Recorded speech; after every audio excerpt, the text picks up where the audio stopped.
Ya. ¿No se ve? ¿Se logra ver? Uy, recontra feito. Ya. La No, la semana hago pasada ya. hablamos todo lo que correspondía a lo que es coagulación, pues, problemas de índole estático, pues, y todo eso tiene con ciertos procedimientos. Vamos a trabajar también en la consulta, ¿no? Como es el caso de la cirugía oral y la implantología. ¿No? Tiene mucho que ver con el tema de con el tema de coagulación, de cómo va el paciente en cirugías previas que podríamos haber hecho. Entonces, de acuerdo a eso, los conocimientos o las ideas que se les brindó la semana pasada van a englobar un poco este tema, ¿no? Una exodoncia, una cirugía, un procedimiento quirúrgico llevado de forma correcta, no tiene complicaciones. Ya, eso quiero que quede claro. Todo lo que viene después de una complicación es lo que nosotros vamos a hablar ahora, ¿no? ¿Qué hacer? ¿Cómo manejar un paciente? En el caso haya una complicación de una extracción, qué medicarle, cómo diagnosticar ese tipo de lesión, es lo que nosotros vamos a hablar ahora. ¿Ya? Entonces, los accidentes y complicaciones dentro de la cirugía o de las exodoncias se van a clasificar según su causa. Para empezar. Viene primero una causa intrínseca que va a ocurrir dentro de una maniobra de repente mal llevada dentro de la intervención quirúrgica. ¿Ya? Es una complicación que se da in situ, en el momento del procedimiento. ¿Ya? Y también hay causas extrínsecas la cual va a depender un poco de lo que el operador hace o planifica y la condición del paciente. ¿Ya? Entonces, cuando hablamos de la condición del paciente, pues nosotros nos referimos a de repente algún problema sistémico que pueda tener. ¿No? Pacientes diabéticos, pacientes con hipertensión, con trastornos de coagulación, dependiendo. A eso es lo que nos referimos cuando hablamos de alguna complicación dentro del paciente. ¿Ya? Entonces, ¿cómo se van a clasificar también? Otro tipo de clasificación, según el tiempo de evolución. Puede ser inmediato, quiere decir una fractura, por decir, de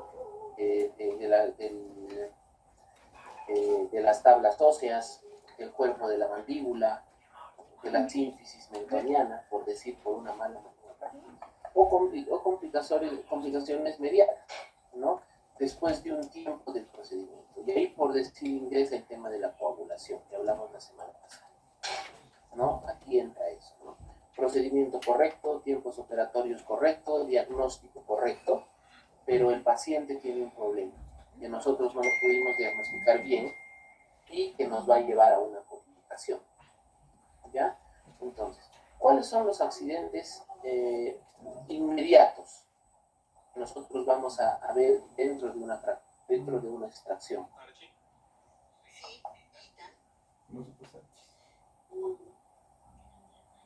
¿Cuáles son esas complicaciones o a qué nivel? Ya, primero, puede haber fractura coronaria y radicular de la pieza que vamos a extraer, ¿no? Puede haber una fractura coronaria, una fractura radicular, se nos queda una raicita. Entonces, esa es alguna de las complicaciones que vamos a tener. Daño a las piezas dentarias vecinas, ¿ya? O antagonistas. ¿Ya? Quiere decir que por una mala maniobra nosotros podemos dañar al diente del costado, ¿ya? O al diente antagonista. Suele suceder. Nos vamos a luxar, a veces hacemos abulsiones, o sea, que sale del hueso del espacio alveolar, entonces ahí nos vamos complicando. A veces se nos rompen obturaciones de piezas vecinas, si apoyamos mal el instrumento, por decir. A veces pasa que estamos haciendo tanta fuerza, el diente se rompe, vuela, el paciente se lo pasa, ¿no? También es una complicación. El daño o abulsión de piezas a folículos en niños, ¿no? Cuando extraemos una piecita dental en niños, un diente deciduo, sin darnos cuenta, estamos, al limpiar la herida o al provocar un sangrado a nivel alveolar, nosotros podemos dar o mover el dientecito que se está formando, ¿no? Estas son las complicaciones a nivel de piezas dentales. A nivel de tejidos blandos hay laceraciones de partes blandas, hematomas equimos, que es lo que hablamos la semana pasada, quemaduras y abrasiones del labio, comisuras. Generalmente esto sale a nivel de la comisura labial en el momento de o cuando un tratamiento nuestro se extiende en tiempos.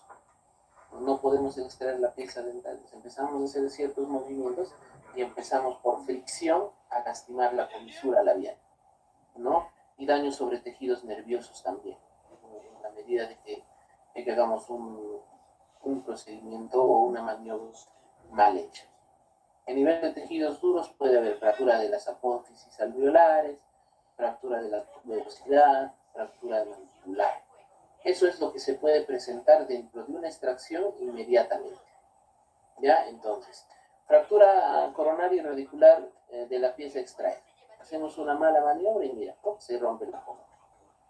La extracción simple que nosotros tendríamos que haber hecho en un premolar se convierte en una cirugía. ¿Por qué? Esta partecita normalmente se libera, ya sale de la herida y la raíz se queda con toda la otra porción de la córnea. ¿Qué tenemos que hacer? Un cortecito, levantamos todo el tejido, eliminamos hueso y extraemos el diente. Entonces, por eso se llama una complicación, porque se va a llevar a cabo procedimientos o pasos que nosotros no estábamos programados. ¿Ya? Entonces, ahí viene el problema. ¿Cuáles son las causas? Para empezar, caries profundas, que de repente a este nivel había una lesión cariosa que pudo haber ocasionado la fractura de córnea, ¿ya? Piezas dentarias desviadas en el eje, corresponde al eje, o con raíces curvas, ya, o dislaceradas, o con hipercementosis. ¿Ustedes sí entienden cuando les hablo de hipercementosis o no? ¿Qué es la hipercementosis?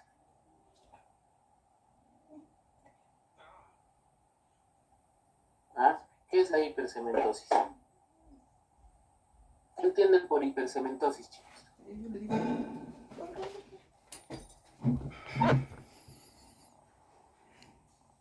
¿Nadie? Exceso de cemento en la raíz, doctor.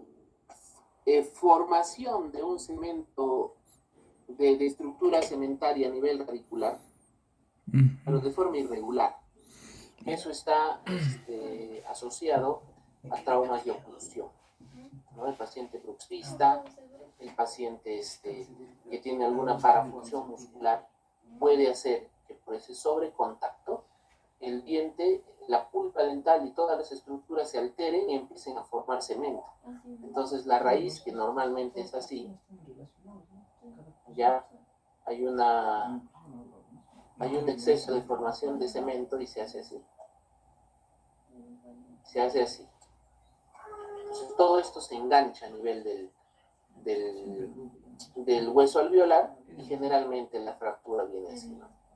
Oblicua, se nos queda un ápice. Entonces, de lo que parecía una extracción simple, se nos complicó demasiado, ¿ya?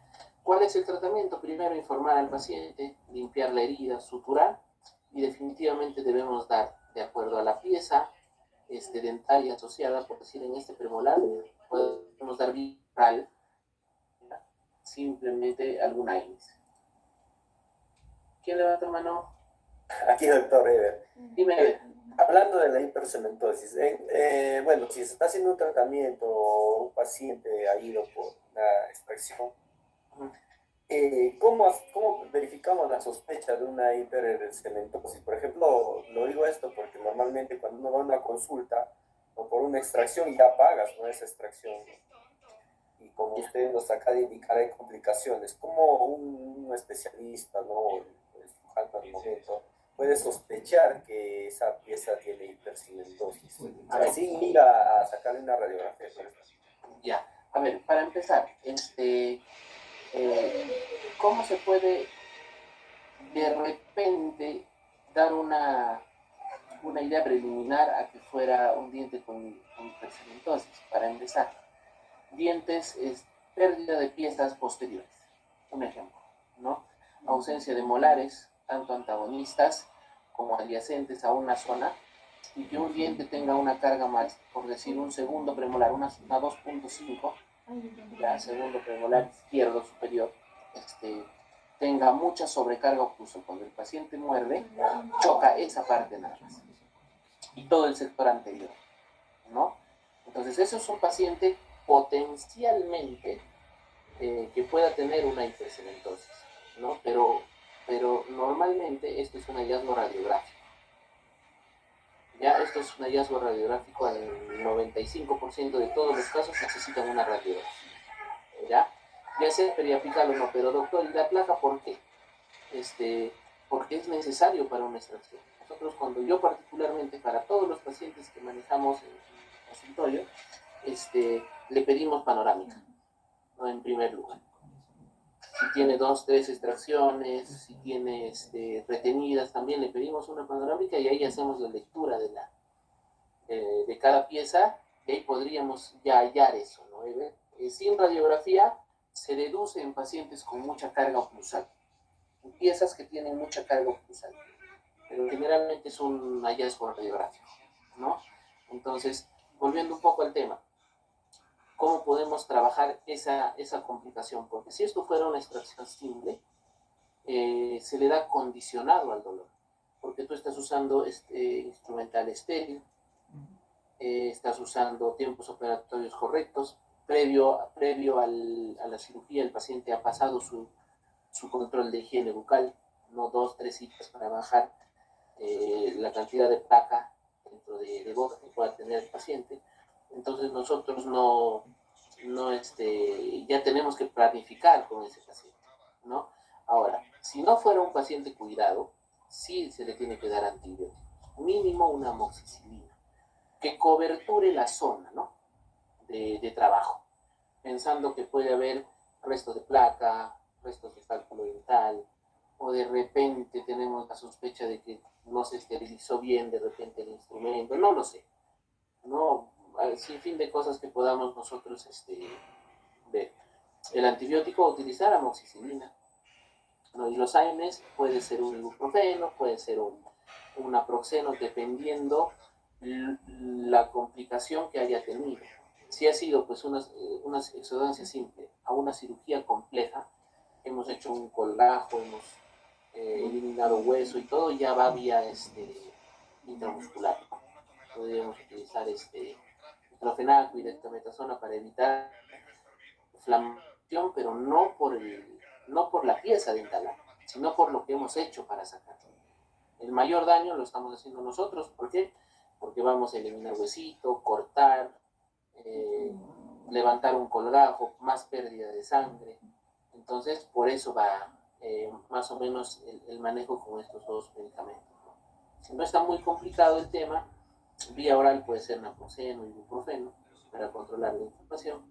Y si vemos que se nos complicó un poco y nosotros mismos sospechamos de que pueda amanecer el paciente con una inflamación mayor, ya puede ser por vía intramuscular. ¿Okay? El antibiótico sí vía oral, nada más.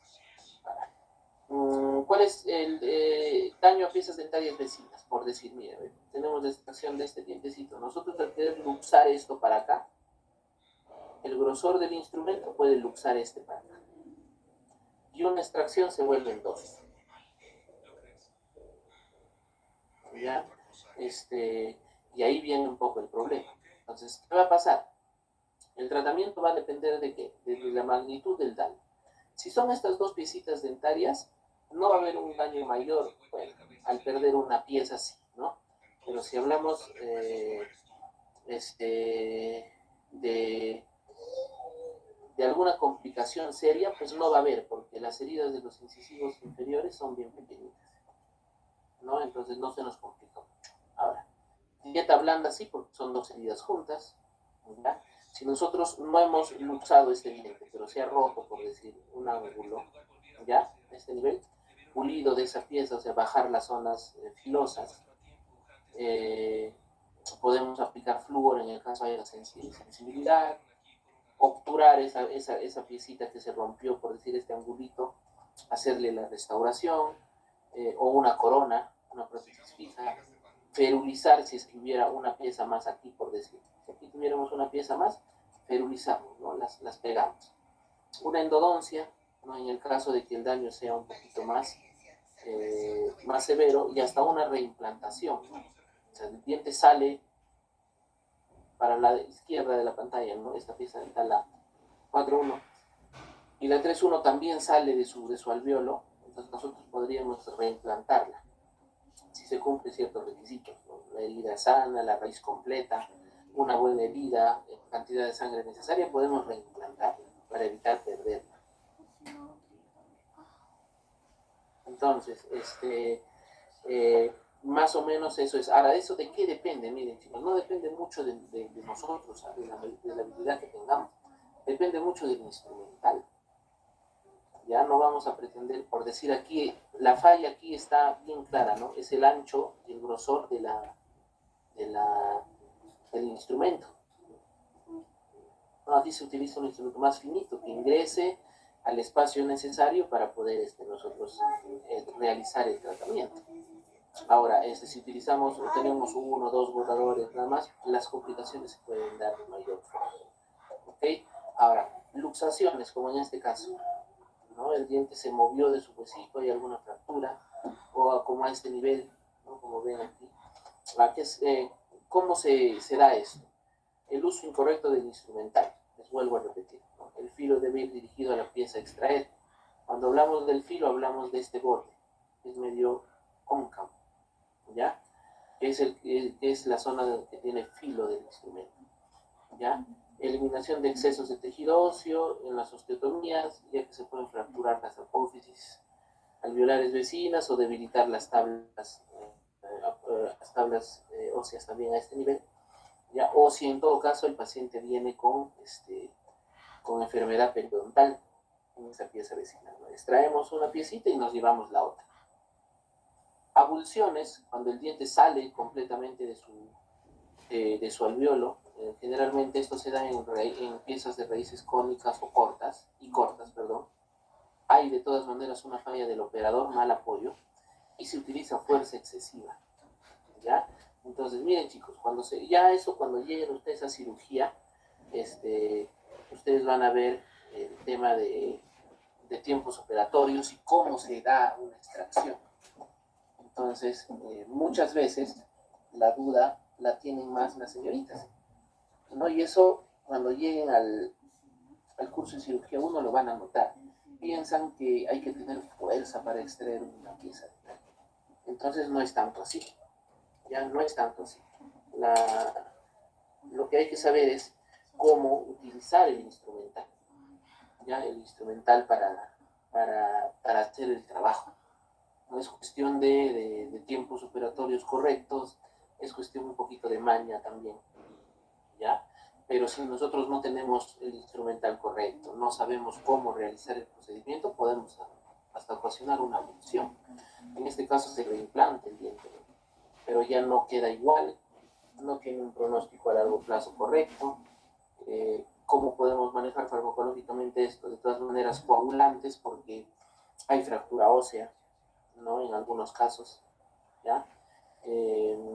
AINES, sí, los antiinflamatorios como tal, podríamos manejarlos de repente en naproxeno, ¿no? El ketoprofeno a veces nos ayuda un poquito en este tipo de lesiones, ¿ok? Ahora,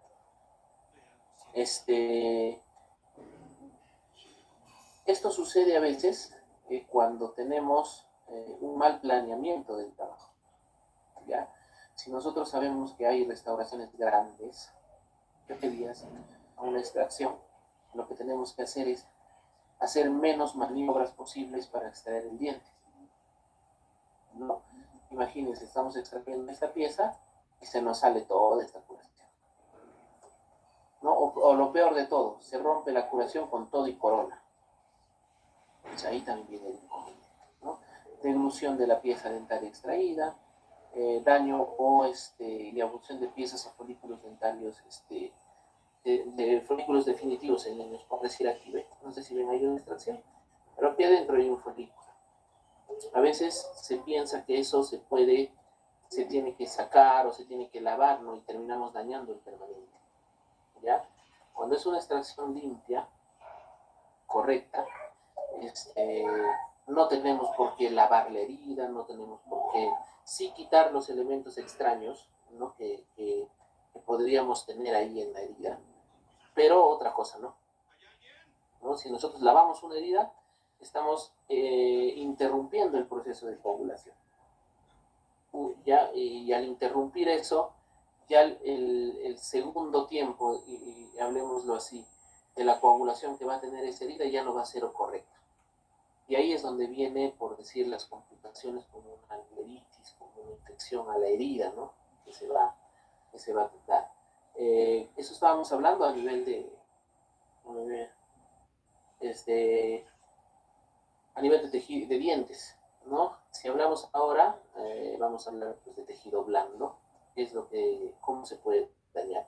Entonces, laceraciones en partes blandas, el instrumental, mala técnica quirúrgica también, ¿ya? El instrumental que tiene filo pasa y corta, lacera toda una zona, ¿no? Fuerza excesiva de todas maneras y en extracciones complicadas, ¿no? Tratamiento, se lava la herida, se limpia, se desinfecta, ¿ya? Y se va a suturar. Y sí necesariamente necesitamos un antiinflamatorio ahí. El ibuprofeno podría ser un antiinflamatorio básico, porque solamente necesitamos que la zona de la laceración es donde va a provocar una sintomatología, ¿no? Depende del grado también, si es una herida grande o una herida pequeña, ¿ya? Hematomas o equimosis, ¿ya? Eso es por uso de mala técnica quirúrgica también. Esto es muy importante, hay pacientes susceptibles a los procedimientos. Quiere decir que tú le has hecho el menor daño posible al paciente, pero al siguiente día el paciente puede venir con un hematoma, ¿no? Pero no un hematoma sintomático, simplemente como si hubiera habido un golpe, ¿no? Entonces, eso también es un poco el tema con pacientes. Ahora, mal manejo de la hemostasia también. Les decía, lavamos la herida, está coagulando, volvemos a lavar la herida y ahí viene un poco. ¿Cuál es el tratamiento? Comprimir, ya hasta que el sangrado pare, o en todo caso drenar. ¿Por qué? Porque hay hematomas que se encapsulan y no drenan. Entonces hacemos un cortecito para que todo el exceso, todo el material seroso de ese hematoma se pueda drenar. ¿Ya? Y definitivamente se tiene que dar antibióticos. Ya en este caso, si es en tejido blando, se trabaja con dicloxacin. ¿No? Ya hemos hablado de ese antibiótico, un antibiótico para estafilococos, para infecciones donde predominan estafilococos. Y en estas lesiones donde hay hematomas o equimosis, pues sí, ¿no? Tiene que ser un antibiótico a ese nivel, ¿ya? Los AINES también, siempre, chicos, condicionado al dolor. ¿Por qué? Porque sabemos que tiene una acción antiagregante. Entonces, he ahí el tema. Si el paciente ya tiene un supuesto problema de coagulación y nosotros le damos un AINES como sin que el paciente lo requiera, podemos alterar un poquito más ese tema de la formación del coágulo y ahí vienen también otras complicaciones. Quemaduras y abrasiones en labio, comisuras, ¿no? Instrumental caliente. Parece tonto esto, pero a veces se cometía ese error, como hace unos años atrás, y algunos también hasta ahora lo utilizan, se esteriliza con calor seco. Y a veces entre cita y cita, o a veces no se esterilizaba bien, nosotros sacábamos el instrumento un poco tibio, ¿no? O sí que enfríe completamente y eso nos podía causar algún tipo de problema con el paciente, ¿no? O mal control del motor de alta, estamos haciendo una osteotomía, no controlamos bien y ahí puede ocasionar. Mal uso del elevador. El elevador siempre tiene que tener un punto de apoyo extraoral, ¿ya? Pero no apoyado en tejido blando a nivel de la comisura, ¿no? A este nivel no. ¿Por qué? Porque es una zona de fricción y aquí puede aparecer una quilitis angular, ¿no? Es una lesión muy común. Con ese tratamiento, separar con delicadeza los tejidos para el procedimiento, lubricar los labios al paciente, siempre hay que tener vaselina y cremita, ¿no? Si es un procedimiento largo, se le pone vaselina a los pacientes para que mantenga hidratado, o en todo caso lo más fácil, a un ladito un vasito con agua y de ciertos minutos, de cada 5 o 6 minutos con un algodoncito, se hidrata el labio, ¿no? Para que no haya ese tipo de lesión. Y posee los instrumentales adecuados. Ya, chicos, hasta ahí. ¿Alguna duda?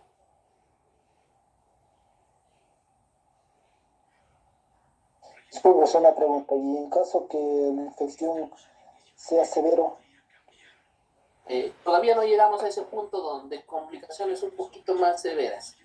Ahorita estamos hablando de cuestiones un poquito más cotidianas, pero justo creo que después de esto sigue.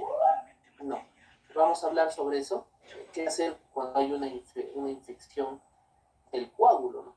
Eso se llama alveolitis. ¿Cómo es el manejo de una alveolitis? Y ahí es donde vamos a llegar. Dame 5 minutitos y llegamos ahí, para que lo entiendan todos. Daños sobre los tejidos nerviosos también.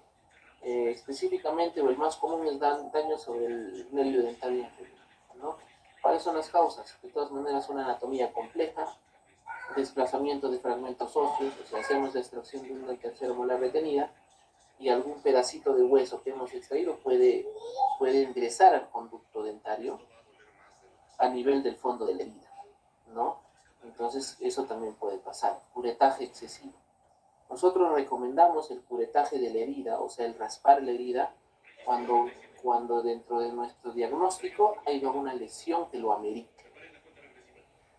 ¿Ya? O sea, por decir, hay un granuloma, un quiste periapical, que eso se tiene que extraer después del diente. Entonces, primero sale el diente y después tenemos que hacer un curetaje dentro de la herida para quitar ese tejido. Entonces, si eso está dentro del diagnóstico, se hace un curetaje. Si no, no. No podemos empezar a dañar el huesito, ¿no? Y interrumpir la coagulación. Mal uso del elevador también. Del nervio mentoniano también, ¿no? Colgajo mal diseñado. El nervio mentoniano. ¿A qué nivel está el nervio mentoniano? A ver, chicos.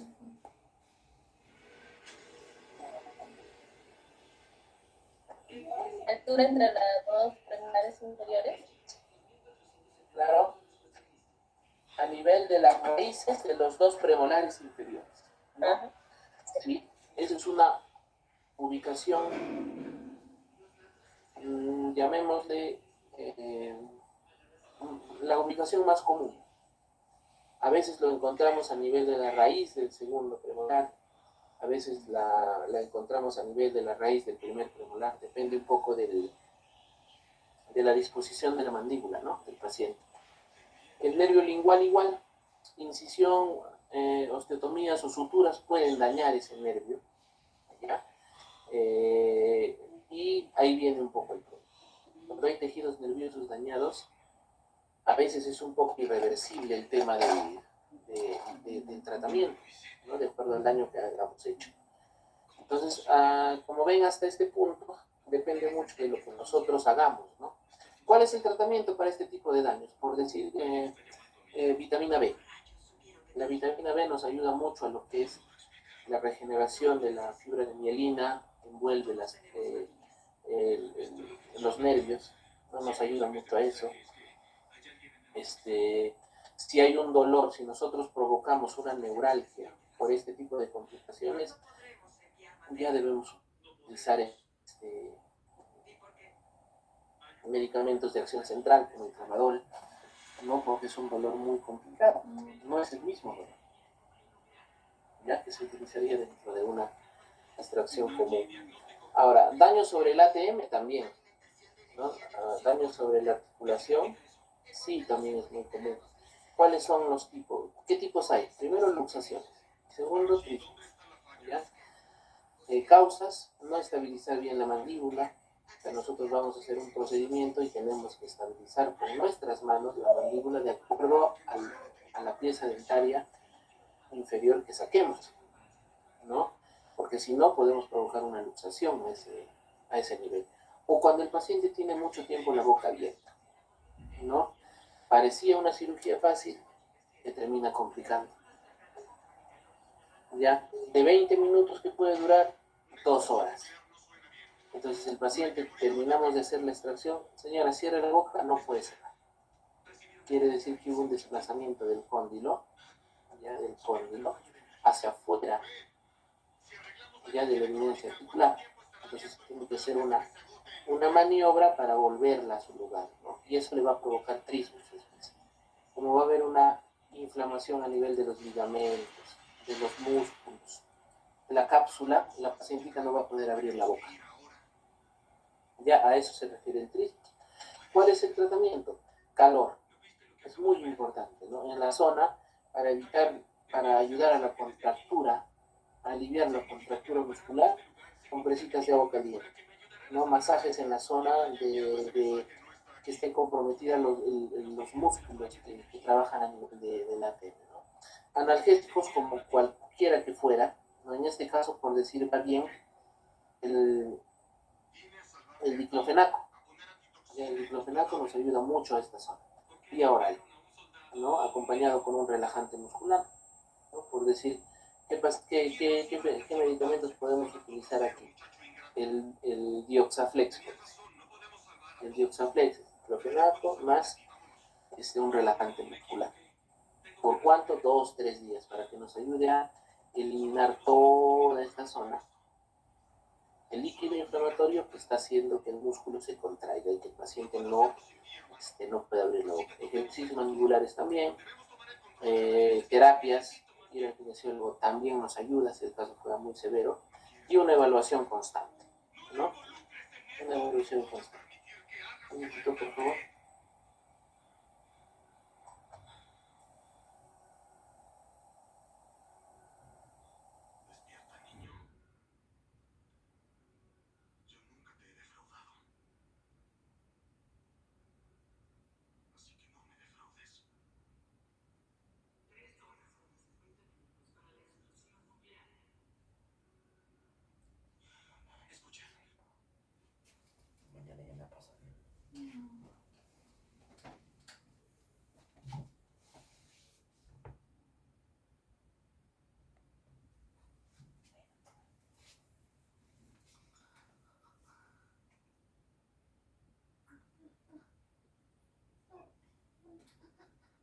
Estoy bien sensible, me muevo la de mi espalda.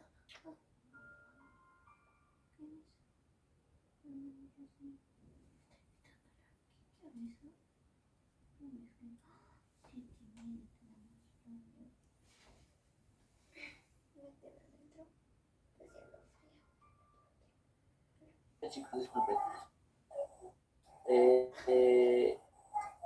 Entonces seguimos, ¿no? Ejercicios mandibulares, visita a la terapia física y evaluar constantemente los movimientos. Visitarle a la paciente a los 2 días, a los 3 días, de cómo va la evaluación. ¿Ya? Ahora,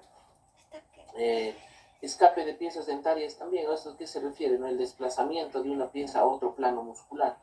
¿Pasa, doctor? Pasa. Todas estas cosas pueden pasar. Mal diseño del colgajo, o sea, cortamos de una forma mala, ¿no? Un mal colgajo. Ya, mal uso del separador, mal uso de los elevadores. Pueden hacer que una piecita se meta al plano muscular, ¿no? Y dañe a este nivel. O a nivel de piso de boca, ¿no? Nosotros a nivel de piso de boca tenemos una glándula salival. La glándula salival. ¿Qué glándula salival está? A ver, chicos, debajo de la lengua.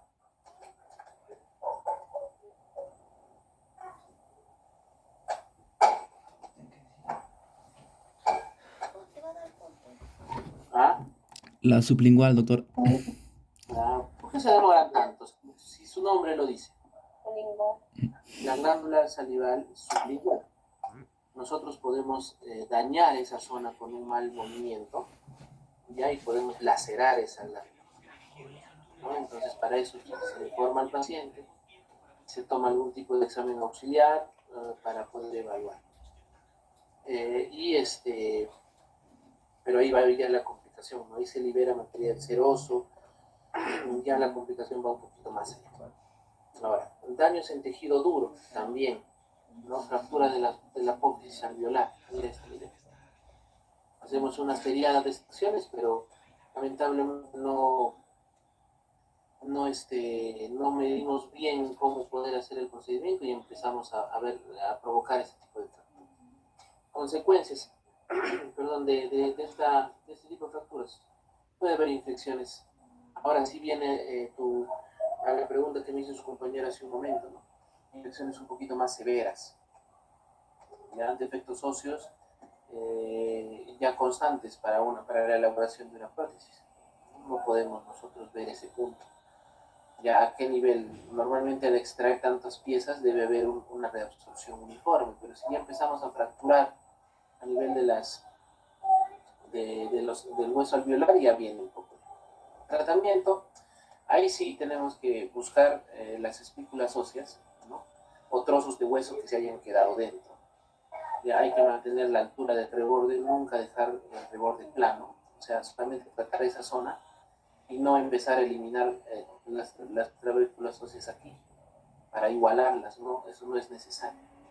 Tratamiento, antibióticos ya de amplio espectro, es una fractura de hueso. Mínimo en esa zona poder coberturar con una clindamicina de repente, o 5 o 6 días, más que también son varias heridas, extracciones, ¿no? Y sí, el antiinflamatorio tiene que ser vía parenteral, definitivamente. Vía parenteral. Ya vía oral no nos va a mantener mucho, o sea, puede pasar el dolor, ¿no? de la lesión, pero el proceso inflamatorio va a seguir avanzando, entonces el paciente puede amanecer recontrainflamado. Entonces ahí ya tenemos que buscar una vía donde se absorba mayor cantidad de medicamentos y una vía donde nos ayude a controlar el dolor. En este caso la intramuscular es la mejor. ¿Ya?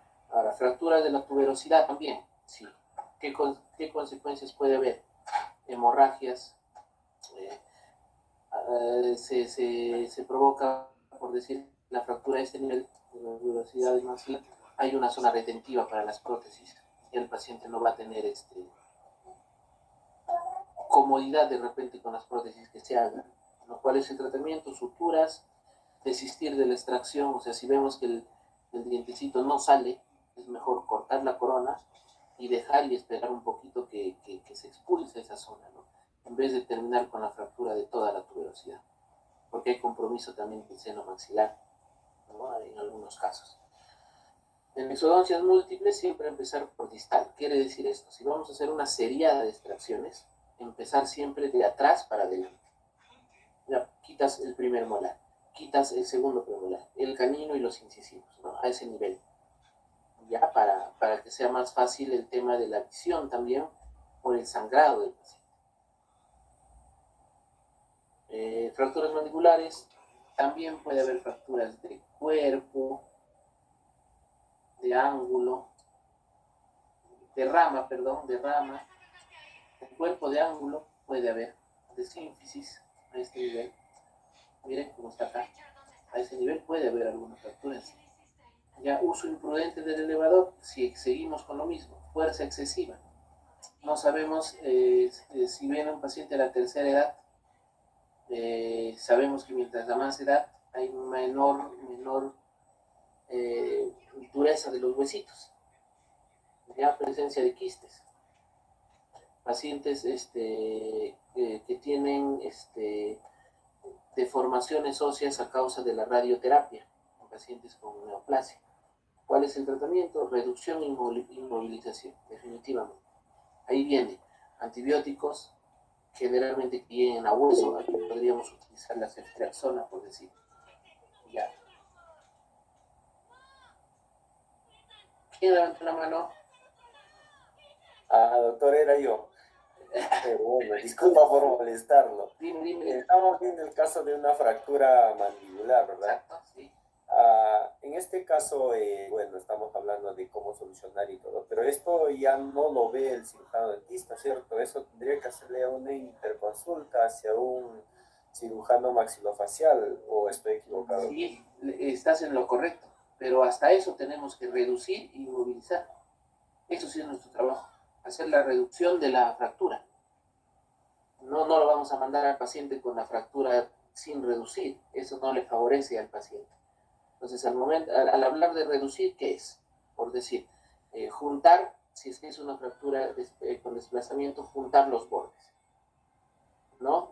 Reducimos eso, podemos poner un vendaje de repente a nivel de la mandíbula para que eso se quede junto y no haya mayor pérdida de sangre, ¿no? La inmovilización también a nivel del cuerpo, del ángulo, es fácil inmovilizar. Hay unos vendajes para reducción mandibular que nos pueden servir para que el paciente llegue con menos daño a la interconsulta. Claro que sí, esto se manda al cirujano maxilo o si no tuviera, por decir a la mano, al cirujano maxilofacial, lo manda al médico de cabeza y cuello, ¿no? Al cirujano de cabeza y cuello. Ahí ellos hacen el procedimiento, ¿no? De la colocación de placas y tornillos de acuerdo a la zona, ¿no? Pero sí, Ever, nosotros tenemos que reducir mínimo la herida. La fractura tenemos que reducir, sí o sí. De acuerdo, doctor, muchas gracias. Perfecto. ¿Qué complicaciones pueden haber distintas a las que hemos visto, por decir? Y aquí viene ya lo más cotidiano. Lo que hemos visto anteriormente es algo que sucede, pero hay que ser bien piña para que no pase. Hay que ser así bien francos, ¿no? Las fracturas, ese tipo de evolución, si nosotros tenemos los cuidados y la paciencia necesaria, no vamos nosotros a llegar a ese punto, ¿no? No se va a llegar. Eso pasa cuando hay mal planteamiento del procedimiento.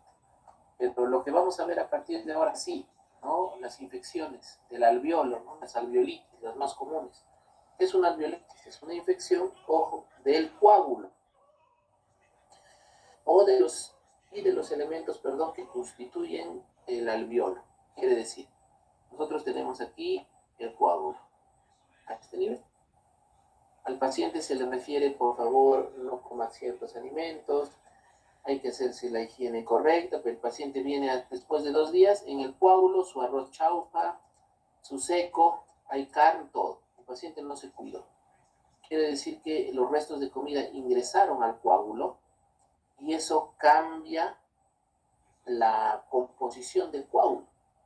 Como hay alimentos que se van a descomponer, las bacterias del medio bucal colonizan el coágulo, infectan el coágulo y se termina inflamando toda la herida. Tanto el hueso como el tejido blando tienen una inflamación muy aguda y es recontra sintomática. El paciente viene con un dolor increíble. Entonces hay inflamación a nivel del hueso periodontal, del ligamento dental, del periósteo, de la mucosa gingival, más infección del coágulo. Entonces, ¿cuáles son las posibles causas que puede haber esto? Una extracción traumática, ¿ya? En la cual no hacemos una buena técnica. Puede ser una de las causas. Instrumental contaminado. Eso hay que tenerlo muy en claro. Elementos extraños como granulomas o materiales de obturación. Pero doctor, ¿y esto cómo se ve? Fácil. Tú tienes que tomar un examen auxiliar antes, ¿no? Un examen auxiliar antes. Si en ese examen tú ves que la pieza dentaria tiene un granuloma, tú no te vas a conformar con retirar solamente el diente. Tienes que buscar el granuloma, retirarlo, lavar, desinfectar la herida. Pero a veces no se hace. Y no seguir las indicaciones por decir, enjuagatorios violentos, por ejemplo, ¿no? Al paciente se le dice, las primeras 24 horas no te tienes que enjuagar la boca. Sí, con tu cepillado normal, las zonas que tú puedas hacer. Pero el paciente llega a su casa, la clásica, y ustedes me entenderán, agüita con sal, bicarbonato, agüita de coca, un montón de cosas, y empiezan a enjuagarse. Eso quita parte del coágulo y ahí viene el problema, ¿ya? En pacientes sistémicos, pacientes susceptibles, desnutridos, con desnutrición, pacientes inmunodeprimidos, por decir pacientes con VIH o con alguna neoplasia, diabéticos, ¿ya? Ojo, la posibilidad de bacteriemia es alta. O sea, la posibilidad de generar una infección muy severa es muy alta. Por lo tanto, es siempre bajo profilaxis antibiótica. Quiere decir que desde que el paciente viene, ya nosotros debemos prescribirle un antibiótico que cubra esa zona. ¿Ya? ¿Cuál? Profesor, Dime. ¿y a qué se debe el dolor todavía? Por ejemplo, a mi hermana le han extraído la segunda molar ¿Hace y cuánto? dice que le han será 2 meses. ¿Sigue doliendo? Sí, dice que le han sacado hueso y hasta ahora le sigue incomodando. Lo que pasa, bueno, espérame. Dentro de la herida, nosotros tenemos periósteo. ¿Qué es el periósteo? ¿Qué entienden por periósteo? ¿Es lo mismo que el hueso? Es la parte superficial del hueso, doctor. Donde hay, La que no me hueso, doctor. donde hay la mayor cantidad de terminaciones nerviosas y es más vascularizado. No es cierto, es la parte más externa, llamémoslo superficial del hueso, en la que tenemos terminaciones nerviosas y capilares sanguíneos o algún componente vascular, ¿ya? Entonces, si se inflama el periósteo, es ahí el problema de la sintomatología, ¿no? Entonces, nosotros por eso no tenemos que hacer que esta herida se infecte. Por eso coberturamos con antibióticos, ¿ya? Coberturamos con AINES, ¿ya? Coberturamos con AINES desde el momento en que vemos que es una extracción compleja, ¿ya? Pero por decir, en el caso de tu hermana, lo que debería hacerse es un examen auxiliar. Si son 2 meses, me dices 2 semanas. Será 2 meses ya, doctor. Y si sigue molestando, puede haber ahí hasta del Sí, porque a veces me toco su cachete, me dice, me duele y ya no. puede haber una lesión ósea que está haciéndose muy crónica. O puede haber un pedazo de pieza dentaria que se haya quedado, por ejemplo. Y ahí viene un poco el inconveniente.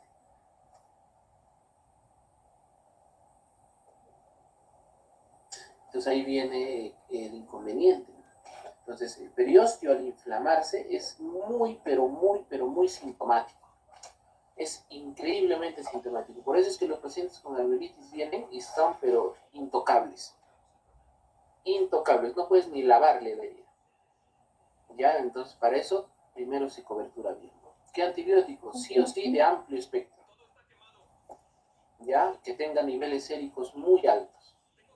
Por ejemplo, la amoxicilina más ácido clavulánico es una buena opción, por decir, ¿no? La clindamicina vía parenteral es una mejor opción todavía. Y así la ponemos por vena diluida con un volutrol, mejor todavía, para que controle ese proceso infeccioso más rápido. Ya, los AINES, combinar un par de inflamatorios para que ese proceso inflamatorio baje, diclofenaco más dexametasona, por decir, a nivel de la nalguita, un excelente antiinflamatorio. No quieres una inyección, pasamos, por decir, a una combinación mejor. Tramadol más paracetamol, ¿no? Que ayuda un poco la situación. Hay un componente también, hay una pastilla ahora, hay un fármaco que se está usando mucho, yo lo estoy tomando y la verdad me ayuda un montón. Se llama Arcoxia, de 120 miligramos. Es vía oral. Es un muy buen analgésico y antiinflamatorio. Perdón. Ya, es muy bueno. Entonces, de ahí viene cómo vamos a manejar a este paciente. Entonces, hay 2 tipos de alveolitis. La alveolitis húmeda, que es la primera, es la más frecuente, caracterizada por un dolor muy intenso, pulsátil, hay halitosis, quiere decir que el paciente abre la boca y ya se nota mucho lo que ha pasado, hay descomposición del coágulo, ¿ya? Edema del lado comprometido, ya por la misma patología que tienes, hay una inflamación en esa zona. El paciente normalmente viene con trismus o con una apertura bien limitada, ¿ya? Hay adenopatía, quiere decir que nosotros vamos a nivel de la... Dígame. Profesor, una pregunta. En el periósteo, cuando queda el conducto, lo ponen una almohadilla, ¿no? Claro, o sea, a eso voy. A eso voy. Hay mucha sintomatología, ya, a veces el medicamento sistémico no nos favorece, no llega a calmarlo, ¿no? Entonces se va por la medicación tópica. Hay un medicamento que es el Albiogil, que tiene óxido de zinc, que tiene antiinflamatorios, que tiene hasta antibacterianos. Como dice su compañero, hay algunas presentaciones que vienen y es como un pelito, es como una pelusa, y eso se pone aquí, en la herida. Como una esponjita cuadradita. Eso, claro, esos son coagulantes, ¿ya? En primer lugar. ¿Eso lo vamos a necesitar para este tratamiento? Sí, porque nosotros lo que vamos a hacer es lavar toda la herida. O sea, vamos a sacar todo el coágulo, vamos a raspar todo el periósteo para quitar las zonas que se están necrosando, ¿ya? Y tenemos que provocar un nuevo sangrado.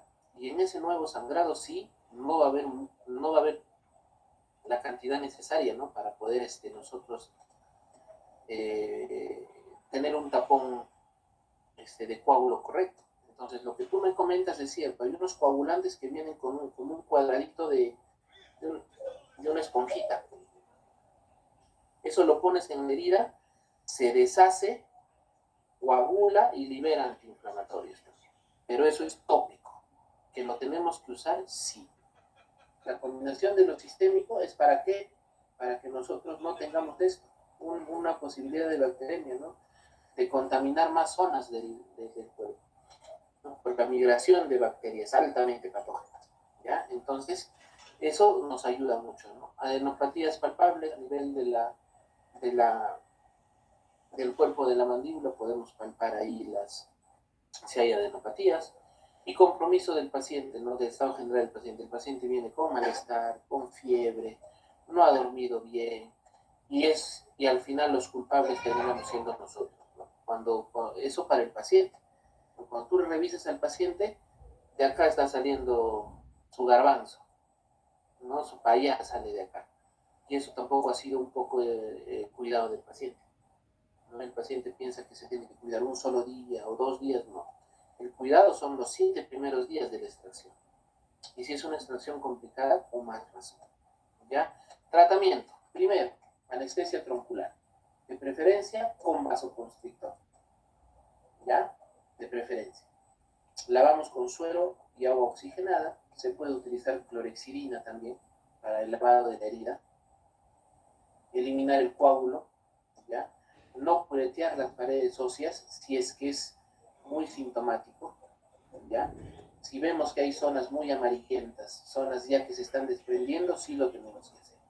Eliminar partículas óseas, a veces nosotros extraemos la piecita y dejamos unas puntitas de hueso.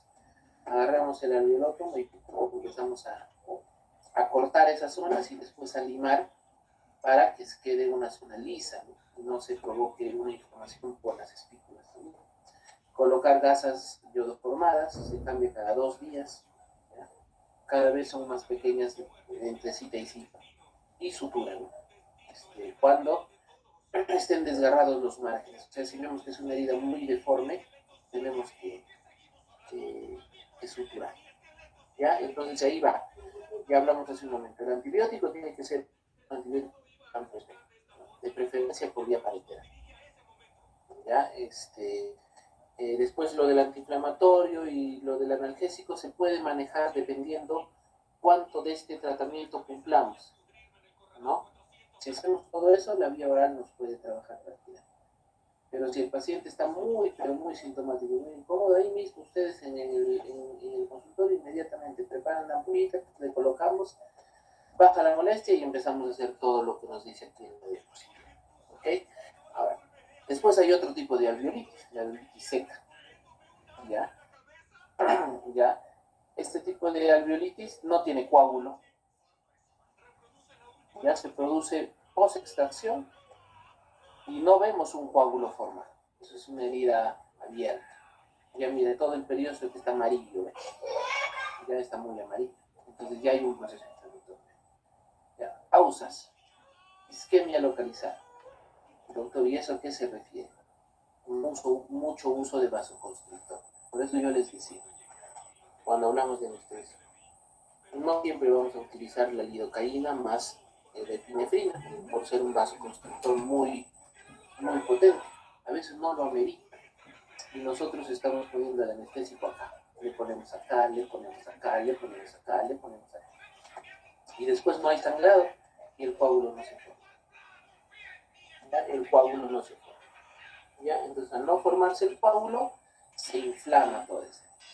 El paciente se queja de dolor y tenemos que ponerle la anestesia. Generalmente es no troncular, que tenemos que poner en la misma herida. ¿Ya? O si no, vamos a aumentar la vasoconstricción de la zona, la vasoconstricción de la zona. Entonces, tenemos que trabajar a este nivel. Normalmente, chicos, se hace sin anestesia. ¿Ya? Doctor, ¿poner en la cámara pulpar? No, eso es donde hay cámara pulpar. Aquí hay un hueco, aquí hemos extraído un diente. Estamos hablando a este nivel de la herida. Allá. Claro, ahí donde un cocacho virtual te voy a mandar ahorita. Aquí es una herida que no ha habido formación de coágulo. Entonces quiere decir que esta herida está, el agujero, el alveolo está abierto y está muy inflamado en esas cosas. O sea, no hay ni comida. Esto normalmente es nuestra responsabilidad por usar mucho vasoconstrictor. Ya nosotros hemos hablado la semana antepasada que hay que sacarnos un poco de la cabeza que mientras más anestesia es mejor. No. Mientras menos anestesia utilicemos, va a haber menos complicaciones con el paciente. Y eso depende mucho de la técnica de anestésica que vamos a utilizar. ¿Ya? Hablamos ahora de la alveolitis secundaria. ¿Ya? En este caso se forma el coágulo, pero este se pierde. O sea, tú le mandas a su casa con su coágulo formadito, mordiendo su bracita, aquí está todo ok. Ya, pero el paciente te llama a las 2 horas, doctor, mire, te mando una foto, no hay nada. No hay coágulo, no hay nada y empezó la cirugía. ¿Esto qué causa tiene? Implica estrictamente no seguir las indicaciones post-exóticas. Quiere decir, es muy probable que el paciente haya llegado y se haya enjuagado la boca con su agüita de sal, con su agüita de coca, lo que fuera. Y él ha hecho perder el coágulo. ¿Ya? Entonces, al examen intraoral, ¿qué hacemos? Cavidad ósea amarilla, porque el hueso está expuesto a este nivel. Muy sensible y doloroso. Pues ahí sí encontramos restos de comida. ¿Duele más que la húmeda? Sí, es mucho más intensa. Esta alveolitis seca secundaria, pero muy más. Y puede provocar una osteitis, una infección al hueso. ¿No? El paciente viene, pero por decir, tú le extraes hoy jueves y el paciente viene el lunes. Doctor, mire, me está doliendo. ¿Desde cuándo? Desde la noche que usted me saca. 5 días de exposición bacteriana al hueso. El paciente muy comprometido puede hacer una osteitis, ¿no? A nivel del hueso. Y ahí viene ya también una complicación adicional. Tratamiento. Si nosotros sabemos que esta alveolitis secundaria puede terminar en esto, ya debemos trabajar a nivel de un antibiótico que llegue a hueso. Nuevamente, el manejo mejor, el medicamento que mejor se maneja, mejor dicho, en estos casos es la clindamicina. Algunos utilizan la ceftriaxona, ¿no? Cuando hay ya un posible compromiso de hueso, de una infección ósea, ¿no? Y listo. Eso, cobertura, su antiinflamatorio vía parenteral definitivamente, porque este paciente viene hasta llorando, puede venir de dolor. Entonces, ya se trabaja con eso, ¿no? Tramadol puede ser con paracetamol, diclofenaco y dexametasona intramuscular, o diclofenaco más paracetamol vía oral. La presentación es doloquimagésico, ¿no? Esa aleación es mucho más, esa unión de medicamentos es mucho más efectivo, ¿no? Para estos casos. Tratamiento, lavamos, tenemos que provocar un sangrado, colocar gasa alveolo formada y anestesiar troncularmente, pero no es 100% necesario, ¿no? Como les vuelvo a repetir, mejor es trabajar así para que el paciente también vea lo que se le está realizando, ¿no? Y tampoco nos garantiza de que el anestésico bloquee la zona del hueso. Ya, o sea, ponerle la anestesia a este nivel no nos garantiza que no haya dolor, ¿no? El paciente puede seguir sintiendo dolor. ¿Cuál es el otro tipo de complicación? Las hemorragias. ¿Ya? Es un sangrado persistente que no va a pasar si así nosotros hagamos compresión. Ya, entonces, ¿cuáles son las causas locales? Falla en la técnica, como aquí, fíjense, aquí ya no hay hueso. Esto puede haberle pasado a tu hermana. Al perder el huesito, es puro tejido blando, ¿no? Pero hay una inflamación aquí dentro que se hace muy crónica, ¿ya? Y a veces es bien sintomatológica. Lo que se recomendaría es que se tome una panorámica, una radiografía panorámica para poder ver, ¿no? ¿Qué es lo que está pasando? Porque para 2 meses y que siga doliendo, puede haber tenido hasta una fractura ahí. ¿Qué pieza le extrajeron a tu hermana? La 1.5, doctor. Ya, la 1.5. Puede haber, de repente puede haber habido hasta una lesión ósea ahí. Y si tú le tocas y le duele, es que hay ahí un proceso. Debería tomarse una panorámica por si acaso. Y la presentamos en clase y vemos ahí que hay Ya, doctor, yo le digo. tejidos muy inflamados, como este nivel. No seguir las indicaciones post-exodóticas, también de reposo más que nada. Causas generales que puede estar asociado, ya hemos visto, alteraciones plaquetales, enfermedades hepáticas, coagulopatías, trastornos vasculares, algún consumo de un fármaco como los antiagregantes, por decir, esta paciente puede venir, es una paciente hipertensa, que ha tenido trombosis, que toma su antiagregante y no nos comenta. Ahí puede tener la paciente un tema de una hemorragia. Los fumadores también son los que son más comunes para eso. ¿Cuál es el tratamiento? Irrigar, aspirar y limpiar la zona. Evaluar el estado general del paciente, ¿no? Si tiene algún problema sistémico. Evaluar la magnitud del sangrado o del sangramiento, como dice, cuánta sangre ha eliminado, determinar el origen, anestesia troncular, sutural y evaluar. Y ahí darle su anticoagulante, ¿no? Su vitamina K para que nos ayude a que no vuelva a pasar lo mismo. ¿Ok, chicos? Listo. A ver, hasta este punto, ¿alguien tiene alguna duda o algún comentario o algo? Doctor. Dime, a ver, dime, te escucho. Le decía, en esta situación, en estas circunstancias que estamos con esto todavía que no se va el COVID, ¿no? Usted decía que en ciertas ocasiones hay que incrementar o potenciar los antibióticos. Pero yendo a la realidad actual, ¿es conveniente en esta situación potenciar eso? Porque lo que se sabe es que los antibióticos disminuyen bastante o combaten bastante el sistema de defensas de nuestro cuerpo, ¿no? El sistema inmunitario llamado así. Pero por eso, Ever, o sea, aquí la situación va por un tema. Los antibióticos generalmente no se potencian, los antibióticos. O sea, no podemos mezclarlos en una sola toma. Pero sí sabemos, por decir, que el diclofenaco, perdón, la clindamicina, vía parenteral, o sea, ya sea vía endovenosa o vía intramuscular, se combina mejor o actúa mejor si por vía oral tomas dicloxacilina. Pero no porque entre los dos se potencien, ¿eh?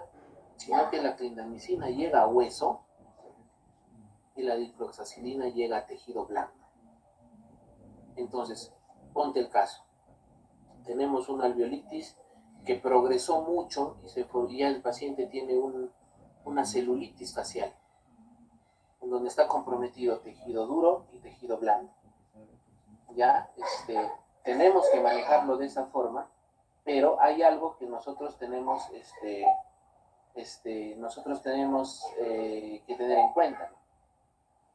La cobertura antibiótica en los tiempos correctos de y la dosis correcta, como en algún momento Jennifer nos comentó por su trabajo, ¿no? Los 5 correctos, ¿no? Diagnóstico correcto, tratamiento correcto, medicación correcta, dosis correcta y vía correcta de administración. nosotros podemos evitar que nuestro sistema inmune, como tú lo dices, se deprima, ¿no? Trabajando con dosis mínimas a largo plazo, pero con antibióticos que nos van a servir, ¿no? Si nosotros trabajamos con la clindamicina y la dicloxacilina por 5 días, sabemos que va a solucionarnos, mejor dicho, el problema de la infección, pero si nosotros utilizamos, por decir, la eritromicina, que sabemos que no nos cobertura mucho, y también vía parenteral, por 5 días, ahí sí podemos tener algún inconveniente, porque la patología no se va a controlar, pero ese antibiótico sí va a estar generando su función. Y ahí viene un en cambio, trabajamos con antiinflamatorios y analgésicos si los combinamos en una sola dosis. Por decir, aquí Jennifer nos menciona, ¿no? Y tiene toda la razón. Los corticoides disminuyen el sistema inmune, pero cuando trabajamos a altas dosis o en tiempos prolongados. Nosotros, o particularmente yo les recomiendo que si tenemos una cirugía compleja, o nosotros ya dentro de nosotros mismos sabemos que la hemos malogrado en la cirugía, o sea, sabemos que hemos hecho algo mal, debemos recetar como primera opción una combinación antiinflamatoria, porque lo primero que se va a formar post-extracción mal hecha es líquido inflamatorio. El paciente ha estado 2 horas en el consultorio, le dolía el procedimiento, y en la mañana siguiente no puede amanecer como Kiko, pues, ¿no? O sea, así recontrainflamado. Por lo menos tendríamos que solucionarle ese tema. Entonces, al usar una dosis, por decir, de diclofenac y dexametasona, controlamos el proceso inflamatorio que se está formando en ese momento. Al siguiente día puedes pasar a vía oral, ¿no? Pero ya no de corticoides, porque lo que dice Jennifer es cierto, ¿no? El sistema inmune se deprime por mucho uso de corticoides. Pero en el primer momento en el cual vamos a trabajar la medicación de una complicación, sí podríamos utilizar eso. Y de ahí pasar, por decir, no sé, a usar el arcoxia, como les decía, para ya trabajar a niveles más de medicación un poco más básica y completar la dosis terapéutica de antiinflamatorios, que generalmente son 3 días como máximo. El antibiótico, sí, tenemos que cumplir su dosis correcta, su tiempo. De nada nos sirve, por decir, ¿no? En esa imagen que les mostraba de la alveolitis secundaria, que es la más sintomática y la que puede producir una osteitis, nosotros, por decir, ya le recetamos 3 días de antibiótico, cuando la cobertura puede ser 6. Nosotros no vamos a eliminar el proceso infeccioso, lo vamos a controlar, ¿ya? Entonces, al controlarlo, va a quedar cierto rezago bacterial ahí, que puede seguir colonizando el hueso, y generalmente las osteomielitis o las osteitis condensantes, que son patologías óseas muy invasivas y severas, tienden a tener algo en común, que es tiempo de exposición, ¿no? Y el tiempo de exposición se da de 2 formas. La primera es que el paciente nunca se haya hecho tratar y que haya tenido evidencia de abscesos recurrentes, celulitis faciales recurrentes, controladas solo con medicación. Entonces el contenido purulento, el contenido bacterial ya se situó en el hueso. Entonces ese es el primer factor, ¿no? Que no ha habido un tratamiento correcto. O el segundo factor es que nosotros no hemos cumplido la medicación, ¿ya? Por esas dudas como la que tienes tú de que de repente nos baja un poco el sistema inmune o las defensas, pero nosotros en vez de 6, 3 días la aplicamos o consumimos el antiinflamatorio 3 días, el antibiótico 3 días. No vamos a eliminar la infección en 3 días. Lo que vamos a hacer es que lo vamos a encapsular a nivel del hueso y que después eso con el tiempo genere otra lesión ósea. Entonces, si nosotros utilizamos una medicación que sabemos que va a llegar a donde queremos que llegue y en los tiempos y dosis correctas, no te genera mucho problema. Lo que sí es cuando te autopsicas, ¿no? Ay, el doctor me dijo una ampolla cada día. No, el paciente va y se pone 2 al día. 2 clindamicinas, o sea, cada 12 horas, por 5 días. ahí tiene mayor exposición nuestro sistema de defensas a los antibióticos y ahí tienes toda la razón. Ahí sí viene el problema, ¿no? Se pierde la flora intestinal, se pierde ciertas defensas del cuerpo por una sobremedicación. ¿Queda claro, Ever? Comprendido, doctor. Perfecto. Listo. ¿Alguna otra duda? ¿Alguna otra consulta? Yo, doctor, le acabo de preguntar a mi hermana y me dice que le duele más que nada cuando toma algo caliente. Cuando toma algo caliente. Ajá, cuando toma cosas ¿La calientes. zona de la extracción o le duele el diente del costado? La zona que le han extraído. Y entonces posiblemente esté ahí situado un proceso inflamatorio ya un poco crónico. Hay que tener cuidado en eso porque la osteitis o la osteomielitis, que son infecciones óseas, son mucho más invasivas en el maxilar que en la mandíbula. ¿Por qué creen? ¿Por qué creen que es más destructivo un proceso infeccioso en el maxilar que en la mandíbula? A ver, ahí los quiero escuchar. Anatomía, esto no han tenido que llevarlo en patología ni nada, es pura anatomía. Porque el hueso del maxilar es más poroso. Lucibet, no te escuché bien. A ver, dime. Porque el hueso del maxilar es más poroso. Es más trabeculado, ¿no? Es un hueso que no es compacto. Entonces, un hueso que no es compacto, que tiene trabéculas, o sea, es que tiene espacios donde se puede, que no tienen mucha osificación, llamémoslo así. La invasión de las bacterias y la destrucción del hueso es mucho más rápida. En cambio, en la mandíbula tenemos un hueso compacto que necesita una exposición mayor en tiempo para poder provocar eso. Entonces, con tu hermana Shesira hay que tener un poco de cuidado. Tendría que tomarse una plaquita. La placa radiográfica nos va a sacar de duda. La sintomatología al dolor está asociado a infecciones o a contenido gaseoso o infeccioso o purulento, ¿no? Por eso es que a veces las pulpitis agudas no duelen al calor, solo duelen al frío. Las pulpitis abscedosas, que son las que tienen más tiempo de la primera sintomatología, o sea, donde ella pus, duelen al calor. Entonces eso nos puede marcar una diferencia en lo que puede tener tu hermana, ¿no?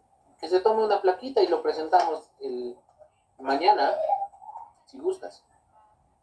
Y lo Le voy a presentamos. decir. Claro, sí, sería chévere. ¿Alguna otra duda, chicos?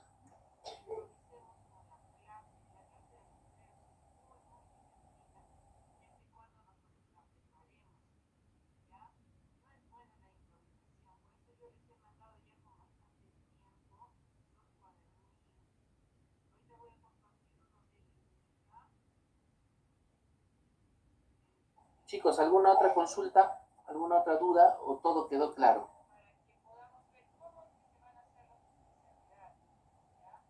¿Todo quedó claro? Sí, doctor. Ya, perfecto. Listo, chicos. Hemos hablado hasta ahora lo que corresponde a lo que es exodología. Mañana en la teoría vamos a hablar sobre detenidas, que es otro grupo de complicaciones que podamos presentar nosotros, ¿no? Y ahí sí son complicaciones un poquito más severas. Ya, entonces, como quedó claro, hay que tomarnos estos minutitos un poco ya para de repente descansar ustedes o tienen que presentar de repente algo para mañana y en la teoría terminamos de hacer la clase de hoy. ¿Les parece? De aquí para adelante los temas son así un poquito pesaditos. Dime, Marisol, te escucho. Doctor, buenas noches. Doctor, disculpe, no sé si me podría considerar en la lista. Mi internet estaba fallando, por si me demoré en entrar. Sí, que ya me dijeron, tú eres de flexible regular. Regular, doctor. Regular, a ver. Ah, ya, listo. Ya te puse, Marisol. Doctor, Nelly de Santa Cruz, por favor, buenas noches. Nelly de Santa Cruz. Pero ¿por qué no me interrumpen en clase? Doctor, ya llegué, se dice. Pues. Doctor. Ya, no te preocupes, ya está. ¿Alguien más que no estuvo en la lista de flexible? Llegó Margot Rondinel.